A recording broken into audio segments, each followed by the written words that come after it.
Good morning and again to my mini blog. তো দেখো, সকালবেলা ঘুম থেকে উঠেই দেখি ভীষণ পরিমাণে মেঘ করেছে। তারপরে ডিটক্স ওয়াটারটাও খেয়ে নিলাম প্রতিদিনকার মতো। তারপরে না একটু ঘুরতে বেরিয়ে গেছিলাম। ঘুরতে বেরোনোর সময় হালকা হালকা বৃষ্টি তখন চলেও এসেছিলো।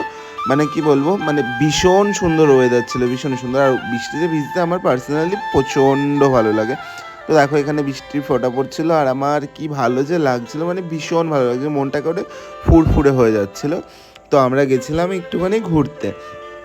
তো দেখো,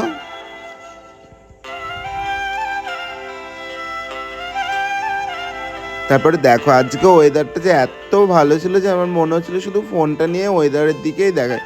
তারপরে হট করে না 2-5 মিনিটের মধ্যেই দেখো এরকম বাজে রোদ্দুর উঠে গেছিলো, যেটা আমার একদম ভালো লাগছিল না। তার জন্য বললাম যে বাড়ি যাব। তো দেখো এখানে সবুজ সবুজ দৃশ্য দেখলাম, তো ভীষণ ভালো লাগছিল। তারপরে দেখো এখানে শৈশবে না অনেক স্মৃতি জড়িয়ে আছে এই অঞ্জনায়। সারা দিন এসে পড়ে থাকতাম, এখন ইচ্ছাও করে না গিয়ে স্নান করি। তারপরে দেখো স্নান টান করে নিয়ে ফ্রেশ হয়ে নিয়েছিলাম। ফ্রেশ হয়ে নেওয়ার পরে না একটু কাজের চাপে আর পরবর্তী ভিডিওগুলো নিতে পারিনি। তো পরবর্তী ভিডিওগুলো যেহেতু নিতে পারিনি, রাত্রেবেলা না দই দিয়ে ডিনারটা সেরে নিয়েছিলাম। তো ডিনারটা সেরে নেওয়ার পরে দেখো স্কিনটাকে সুন্দর করে প্রিপারেশন করে নিয়েছি, যেহেতু স্কিনে প্রচণ্ড পরিমাণে ট্যান পড়ে গেছে। তো স্কিনটাকে প্রিপারেশন করে নেওয়ার পরে রাতের আমি আউটফিটটা পরে আমি রেডি হয়ে নিয়েছিলাম শুতে যাওয়ার জন্য। তো আজকে এটুকুনি, দেখা হচ্ছে পরবর্তী কোনো ভিডিওতে।